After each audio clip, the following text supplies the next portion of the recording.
ఇప్పుడు భారతదేశానికి సంబంధించి లక్షణాలు ఏవైతే ఉన్నాయో డెమోగ్రఫిక్ ఫీచర్స్ ఆఫ్ ఇండియా ఇది చూద్దాం. దీని తర్వాత డెమోగ్రఫిక్ డివిడెండ్లోకి వెళ్దాం. ఎందుకంటే జనాభా విభాజ్యత డెమోగ్రఫిక్ డివిడెండ్ని అర్థం చేసుకోవాలంటే ముందు ఫీచర్స్ని మనం తెలుసుకోవాల్సి ఉంటుంది. సో భారతదేశంలో జనాభా లక్షణాలు ఏంటి 2011 సెన్సస్ని ఆధారంగా చేసుకొని నేను చెప్తున్నాను. భారతదేశంలో పాపులేషన్ అనేటటువంటిది చాలా ఎక్కువ ఉంది. ప్రతి సంవత్సరం కూడా చాలా విపరీతంగా పెరుగుతోంది. భారతదేశము ప్రపంచంలో 2వ స్థానంలో ఉంది. కానీ రీసెంట్గా వచ్చినటువంటి లెక్కలు 2023 ప్రకారము, కానీ ఇది అధికారికంగా కాదు అనధికారికంగా మన దేశం బయట ఉన్నటువంటి ఆర్గనైజేషన్స్ ఇచ్చినటువంటి లెక్కలు, ఎస్పెషల్లీ వరల్డ్ పాపులేషన్ రిపోర్ట్ ఏదో ఉంది. సో దీని ప్రకారం భారతదేశం ఇప్పుడు ప్రపంచంలోనే మొట్టమొదటి స్థానం, అంటే మనకి గోల్డ్ మెడల్ వచ్చింది పాపులేషన్లో. 2, భారతదేశం ప్రపంచంలో ఎంత ల్యాండ్ని ఆక్రమించుకొని ఉంది అంటే 2.4%. కానీ భారతదేశంలో ఉన్నటువంటి జనాభా ఎంత ఉంది 17%. ఏమన్నా పొంతనుందా? ఎక్కడ 2.4% నేల అంటే ప్రపంచంలో 2.4% ఉండాల. పోనీ ఓ 10 వేసుకోండి, ఓకే. సో 800 మంది కోట్లలో 10% వేసుకున్నా పోనీ 80 కోట్లు అవ్వాలా. అలాంటిది మనం ఎంత ఉన్నాము? 17% ఉన్నాం. టూ మచ్ కదా ఇది, ఇంత అంతే కదా, 136 కోట్లు అంత అవుతుంది దాదాపుగా. సో ఇంత జనాభాని ఎలా మోస్తుంది ఈ దేశము? ఇది ప్రజలు పాలకులు ఇద్దరూ ఆలోచించాలి. డెఫినెట్గా తప్పు ఎవరిది? ప్రజలది కాదు, పాలకులదే. ప్రజలకి ఈ విషయాలన్నీ తెలియవు కదా. మీరు వెళ్ళి ఎవరినైనా 10 మంది పిల్లలు కనవాలి, నీకు డెమోగ్రఫిక్ ట్రాన్సిషన్ తెలిసా అంటే ఆ పక్కన సెట్ అవుట్ ఉంటుంది, అది తీసుకొడతారు. అవన్నీ తెలియవు వాళ్ళకి.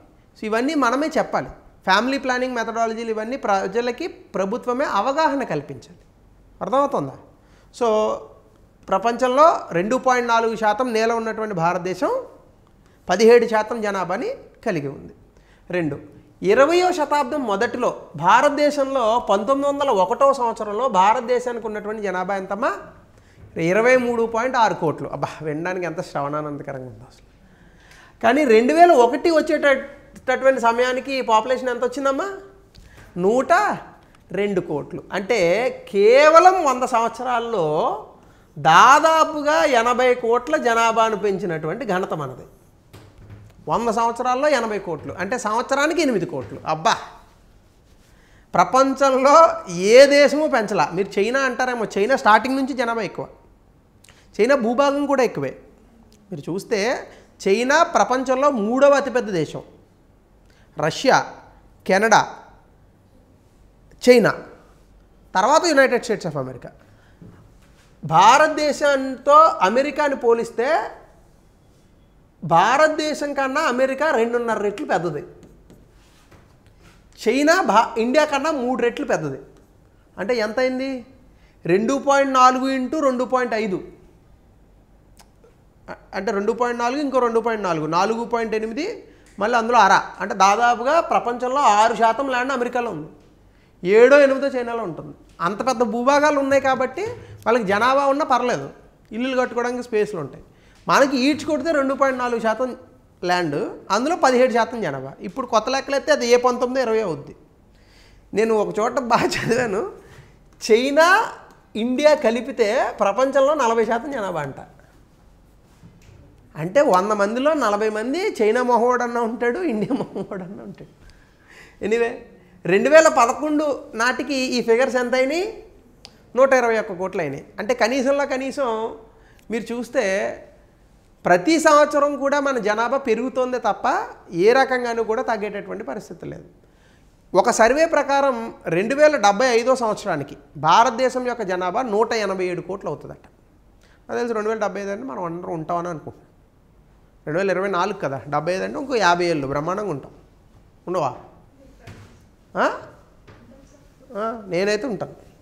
సో ఇప్పుడు చూడండి, ప్రతి సంవత్సరం భారతదేశంలో కొత్తగా పుట్టేటటువంటి నూతన శిశువుల సంఖ్య ఇప్పుడు 2 కోట్లు. అంటే ప్రతి సంవత్సరం మనం ఒక ఆస్ట్రేలియాకి జన్మనిస్తున్నాం, అంటే మనం ఒక ఆస్ట్రేలియాని కంటున్నాం. ప్రతి 3.5 సంవత్సరాలకు ఒకసారి ఒక బ్రిటన్ని కంటున్నాం.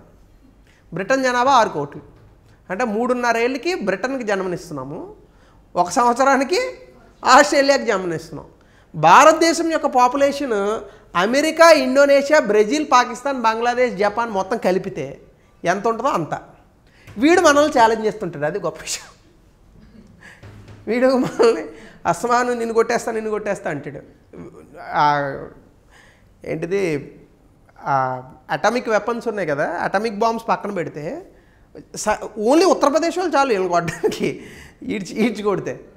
సో వీడు మనల్ని వేసేస్తూ ఉంటాడు అప్పుడప్పుడు. So USA, Indonesia, Brazil, Pakistan, Bangladesh, Japan అన్నీ కలిపితే భారతదేశం యొక్క జనాభా ప్రజెంట్ ఉన్నటువంటి సిచ్యువేషన్లో మనకి 2021 సంవత్సరానికి 134 కోట్లు అవ్విందని చెప్పారు, దాటేసింది. 2060 సంవత్సరానికి భారతదేశం యొక్క జనాభా దాదాపుగా 172 కోట్లు. మంచి లెక్కే.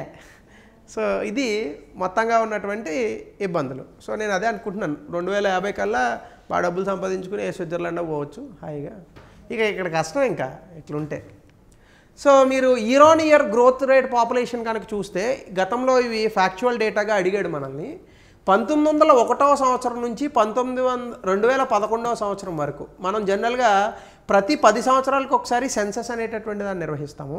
సో ఈ సెన్సస్లో మేజర్గా చెప్పేటటువంటి అంశం ఏంటంటే, ఒక డికేడ్ అంటే ఒక దశాబ్ద కాలంలో, దశం అంటే 10 కదా, ఒక దశాబ్ద కాలంలో ఎంత జనాభా పెరిగింది నెంబర్లలో కనుక చూస్తే మనము ఒకసారి మొత్తం పెరిగినటువంటి నెంబర్స్ మీరు తీసేస్తే వస్తాయి. 1901లో 23 కోట్లు, దాని తర్వాత 2 కోట్లు పెరిగింది, అంతే కదా, కనిపిస్తుందా? 2 కోట్లు పెరిగి ఎంత అయింది? 25 కోట్లు అయింది. 1911 నుంచి 1921కి చూడండి, జనాభా ఏం పెరగలా, తగ్గింది. ఎందుకు? ఇందాక చెప్పానే ఫస్ట్ థియరీలో, ఫెమైన్స్ అండ్ వార్స్. 1911 నుంచి 1921 మధ్య మొదటి ప్రపంచ యుద్ధం జరిగింది. 1914 నుంచి 1918. 1914 నుంచి 1918లో భారతదేశంలో విపరీతమైనటువంటి కరువు కాటకాలు వచ్చాయి. అలాగే భారతదేశంలో మొదటి ప్రపంచ యుద్ధంలో పాల్గొంది బ్రిటిష్ వైపు నుంచి. సో చాలామంది చచ్చిపోయారు. సో దీని కారణంగా జనాభా పెరగలేదు. కానీ దాని తర్వాత 1921 నుంచి 1931 చూస్తే మళ్ళీ ఎంత పెరిగింది? మళ్ళీ 2 కోట్లు పెరిగింది. ఇక్కడ 0 వేసాను, అటు ఇటుగా 0 కాబట్టి 0 వేసాను. సో 1931 నుంచి 1941కి మళ్ళీ మీరు చూసుకుంటే ఎంత పెరిగింది? 4 కోట్లు పెరిగింది. మళ్ళా 31 నుంచి 1941 నుంచి 51, అంటే రెండవ ప్రపంచ యుద్ధం వచ్చిన రెండవ ప్రపంచ యుద్ధంలో భారతదేశం ఎక్కడ పెద్దగా పాల్గొనల. మన దేశంలో మనకు స్వతంత్రం రావడానికి మహా అయితే బ్రిటిష్ వాళ్ళతో పోరాడడం, 2 లాఠీ దెబ్బలు తగిలినాయి, కానీ పెద్దగా చనిపోయిన వాళ్ళ సంఖ్య ఏం లేదు. సో ఆ రకంగా చూసుకుంటే మీరు 31 నుంచి ఇంతే కదా, 41 నుంచి 51కి మీరు చూసుకుంటే స్వతంత్రం వచ్చినటువంటి కాలంలో మనకి దాదాపుగా 5 కోట్ల జనాభా పెరిగింది. ఇంక ఇక్కడి నుంచి మొదలవుతుందండి 1951 నుంచి 1981 వరకు నిర్విరామంగా కన్నారు పిల్లల్ని భారతదేశంలో. చూడండి, 1951 నుంచి 1961 ఎన్ని కోట్లండి? 7 కోట్లు. 1961 నుంచి 71కి ఎన్ని కోట్లండి? 11 కోట్లు. 1971 నుంచి 81కి ఎన్ని కోట్లండి? 14 కోట్లు. 1981 నుంచి 1991కి ఎన్ని కోట్లండి? 16 కోట్లు. 1991 నుంచి 2001కి ఎన్ని కోట్లండి? ఇదో 16, ఇదో 2, 18 కోట్లు. దీని తర్వాత మళ్ళీ ఎంతండి? 19 కోట్లు. దీని తర్వాత ఎంత? మళ్ళీ ఇప్పుడు నుంచి తగ్గింది, 2011 నుంచి తగ్గడం మొదలుపెట్టింది. ఇప్పుడు మళ్ళీ ఎంత వచ్చింది? 12 కోట్లు. సో మీరు బాగా చూసుకుంటే డబల్ డిజిట్ గ్రోత్ అనేటటువంటిది మనకి ఎప్పుడు మొదలైంది? 1951 నుండి 1991, గట్టిగా మాట్లాడితే 2001 కూడా ఉంది. సో పాపులేషన్ ఎక్స్ప్లోజన్ 1951 నుంచి 1981 మధ్య విపరీతమైనటువంటి జనాభా వృద్ధి జరిగింది. 81 తర్వాత మనకు వచ్చినటువంటి పాపులేషన్ అంతా బేస్ రావడం వల్ల వచ్చినటువంటి పాపులేషన్, కానీ పిల్లల్ని ఎక్కువ మందిని కనడం వల్ల వచ్చినటువంటి పాపులేషన్ కాదు. తేడా ఉంది కదా, 100 ఇంటూ ఒక్కొక్కళ్ళ కన్నా 100, 10 ఇంటూ 10 కన్నా 100. సో ఈ 10 ఇంటూ 10 ఎప్పుడు జరిగింది? 1951 నుంచి 81 మధ్య జరిగింది. 81 తర్వాత వచ్చిన పాపులేషన్ అంతా ఎందుకు వచ్చింది? బేస్ పెరిగిపోవడం వల్ల వచ్చినటువంటి పాపులేషన్. సో 2011 నుంచి మనము ఈ సంఖ్యని తగ్గిస్తున్నాం. అంటే మీరు కరెక్ట్గా చూసుకుంటే 10 ఏళ్లలో ఒక్కొక్కటి మనకి 19 కోట్లు, అంటే సంవత్సరానికి దాదాపుగా 1,90,00,000. అంటే అటు ఇటుగా చూసుకున్న సంవత్సరానికి మనం ఎంతమందిని కంటున్నాం? 2 కోట్ల మందికి అంటున్నాం. సో ఇది ఎప్పుడు తగ్గుతుంది? 2100 సంవత్సరం తర్వాత తగ్గడం ప్రారంభమవుతుంది. ఈ బేస్ అంతా చచ్చిపోవాలి. బేస్ చచ్చిపోవడానికి 100 ఏళ్ళు పడుతుంది. 100 సంవత్సరాలు అంటే 4 జనరేషన్స్, 4 తరాలు వస్తాయి.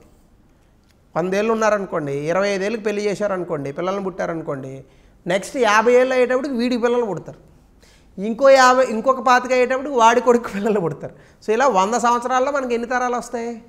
4 తరాలు వస్తాయి. అందుకే ఎవరన్నా 30 ఏళ్ళు లోపే పెళ్లి చేసుకుందంటే తిట్టాలి వాళ్ళని. 33 ఏళ్ళకో 30 ఏళ్ళకో పెళ్లి చేసుకున్నారనుకోండి, దానివల్ల ఏమవుతుంది? 4 తరాలు 3 తరాలే అవుతాయి. అదేం తప్పేం కాదు అందుకే. బట్ ఆఫ్ కోర్స్ కొన్ని బయోలాజికల్ ఇష్యూస్ ఇవన్నీ ఉంటాయి కదా, that's a different thing all together. So ఇది భారతదేశంలో వచ్చినటువంటి growth of population in India. ఎటు నుంచి ఎటైనా అడగచ్చు క్వశ్చన్. వాడికి మరీ చిరాకు వస్తే ఏ డికేడ్లో హయ్యెస్ట్ వచ్చిందని అడగచ్చు. ఎక్కడొచ్చింది?